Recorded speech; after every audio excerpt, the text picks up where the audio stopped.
How is it going, everybody? You're watching The Nobel Tech, and today we're going to talk about low power mode on the Apple Watch. That's right, Apple finally introduced low power mode on the Apple Watch, this feature that we all loved on the iPhone. It's here, introduced in watchOS 9. So if you have an Apple Watch Series 4 or newer, you can update your watchOS 9 and take advantage of low power mode. So without further ado, let me show you how to enable, how to use it, and what it actually does to your Apple Watch. So it's very easy to use low power mode on the Apple Watch. All you gotta do is swipe up from any watch face, and then you're gonna see your control center, and then you can easily tap on your battery percentage, and then you'll see right here, low power mode.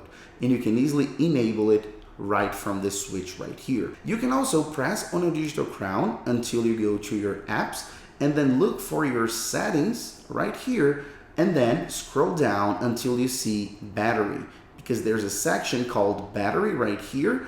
And as you tap on battery, you can scroll down a little bit more until you see low power mode. And I went to the trouble to take a look at this because not everyone knows, but you can check your Apple Watch battery health straight from your watch. So then tap on battery health, and you can look that, for example, in my case, I have an 84% maximum capacity. That's very useful. I don't know if you knew this, but you can check your maximum capacity and your battery health straight from the wrist. Now, talking about low power mode, you can tap to enable low power mode, and you always see this pop-up message saying that low power mode will help you save battery.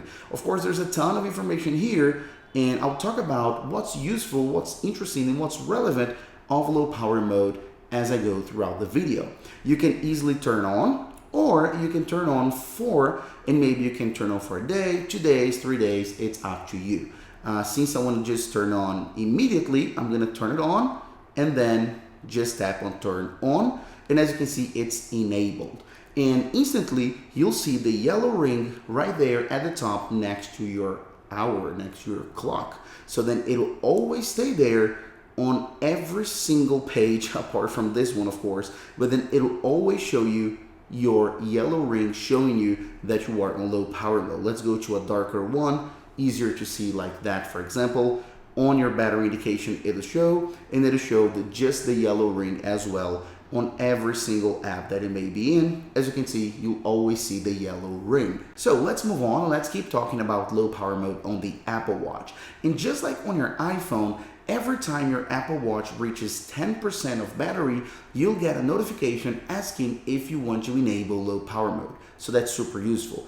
And the other way around as well. If you are on low power mode, like I am, for example, and I charge my iPhone, I connect it to the charger, as soon as it hits 80%, it'll disable low power mode automatically. Of course, in order to save battery life, your Apple Watch will have to turn off, reduce, and disable quite a lot of features, starting with the always on display, meaning that when low power mode is enabled, the always on display turns off automatically. So after a while, you'll see that the screen will go completely black. So then I can do just like that to show it to you. So then it'll go just like that, completely black. Even when the Apple Watch is on my wrist, this will happen as well.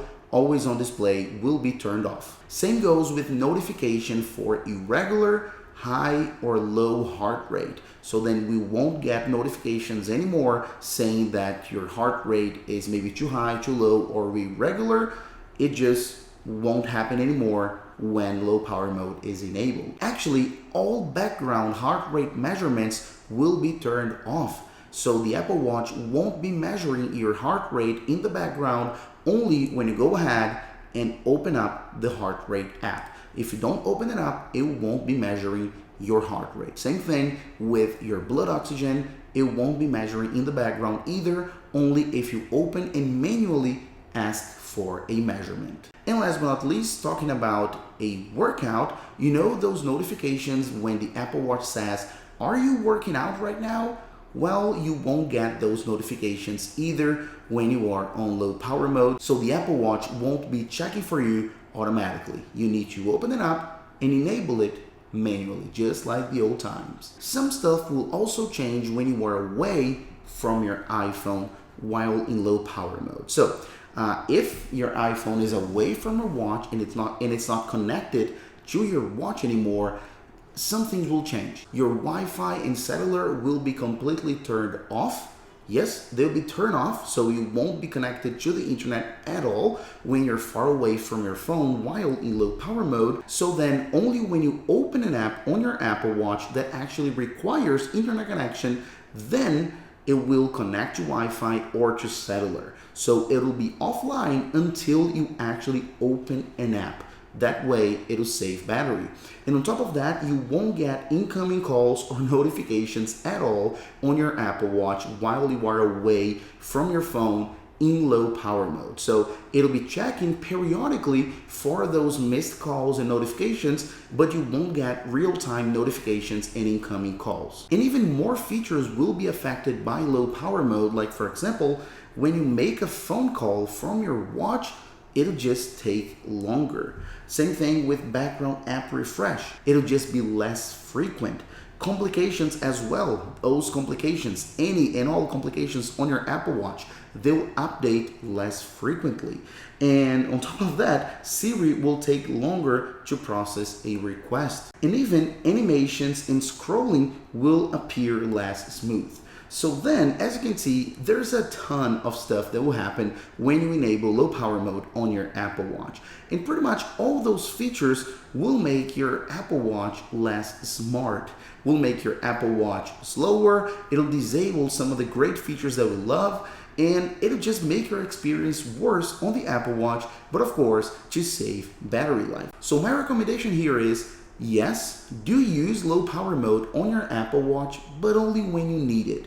Don't go ahead and always have low power mode turned on your Apple Watch because your experience will be so bad because of it.